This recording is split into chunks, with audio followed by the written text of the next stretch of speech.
Ever notice how, when you're walking alone at night, every rustle in the bushes turns you into an Olympic sprinter? Yeah, congratulations, you've just activated your ancient saber-tooth simulator setting. Your legs don't care if it's a cat, a plastic bag, or just the wind whistling through your anxiety, they're ready to bolt like you're being chased by something with claws and a taste for your femur. This is called the fight or flight response, but let's be honest, 99% of the time it's just flight. Your brain doesn't exactly have time to open an investigation, interview witnesses, and determine what the threat actually is. It just hits the panic button like a paranoid squirrel on caffeine. That's because, back in the Stone Age, hesitating could get you turned into a protein smoothie for a hungry predator. What's wild is that your brain still doesn't care if you're in a well-lit suburban neighborhood or a haunted forest. The amygdala sees shadowy figure and immediately fills out a death certificate. This is the same reason why horror movies work so well. Our instincts are so old, they still assume anything unfamiliar is probably a murder lizard. Basically, your nervous system is a drama queen with trust issues, and it hasn't updated its software since cavemen were running from things with teeth longer than their femurs. Let's talk about a fear that sounds fake until you Google it and immediately regret your life choices. Trypophobia, the fear of tiny holes in clusters. Not like black holes or potholes, more like a lotus pod, a honeycomb, or something that looks like your skin after a curse goes wrong. This isn't just being grossed out. People report full-blown nausea, itching, even panic attacks, all from looking at a texture.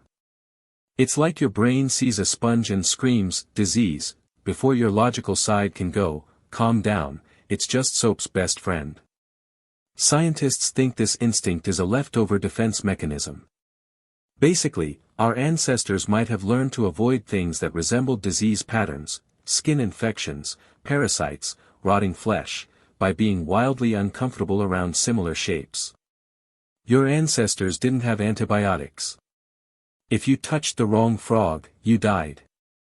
Today, the worst thing that'll happen from touching a sponge is doing the dishes. But your ancient lizard brain doesn't know that. It's still screaming, don't touch the poison texture, like you're on fear factor for survival. Trypophobia is your primal disgust reflex on steroids. Your brain sees a cluster of holes and assumes, yes, that's where the death comes from. Ever been home alone, totally fine, and then suddenly your neck's doing a full exorcist swivel because your body knows something's watching you? Even when nothing's there, your brain has already decided you're about to be the cold open for a true crime documentary. This creepy sixth sense, that eerie, someone's behind me vibe, comes from a Stone Age survival feature. Your ancestors weren't just worried about saber-toothed tigers in front of them. Nope, they also had to worry about stalkers behind bushes, rival tribes, and anything with claws that specialized in sneak attacks. To keep them alive, the human brain evolved hypervigilance. We're basically paranoia machines in a meat suit. Your peripheral vision and auditory system are constantly scanning for movement or unnatural silence.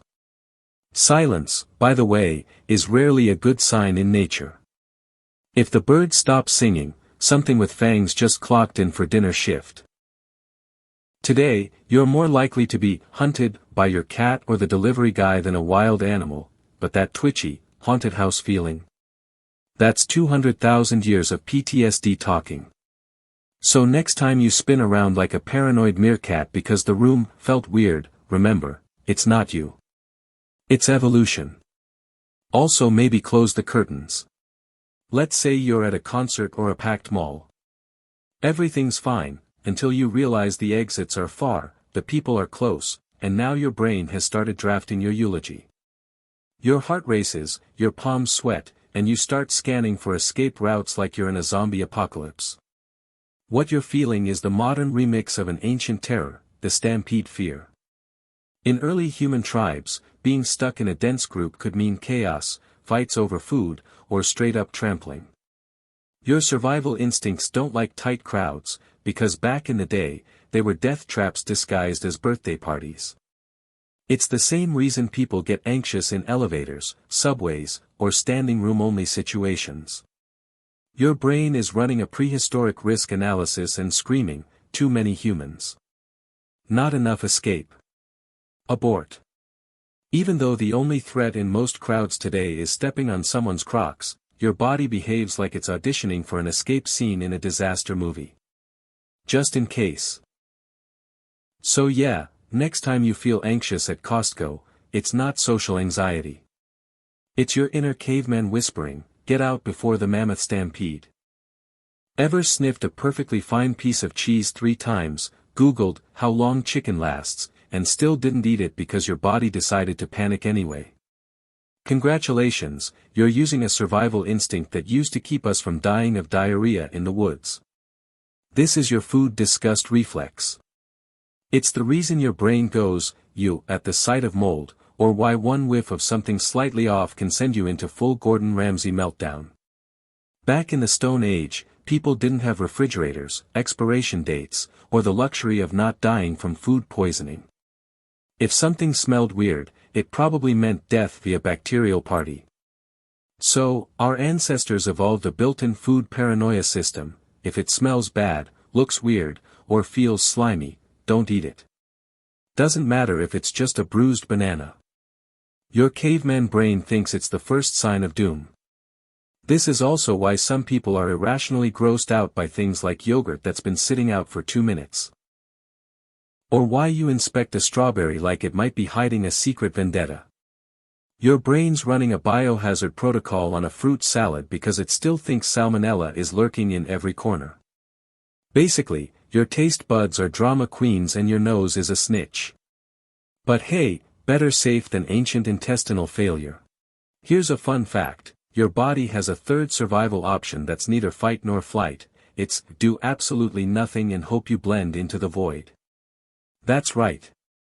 When panic hits, your brain might just freeze. Picture this: you hear a loud noise in the night. Instead of grabbing a bat, calling for help, or doing anything useful, you just stand there like a confused scarecrow, blinking at the darkness. This is the freeze response, and it's super ancient. It's the animal instinct to play dead, to become invisible, to not move because movement could attract predators. In the wild, this worked. Some animals won't attack if their prey isn't moving.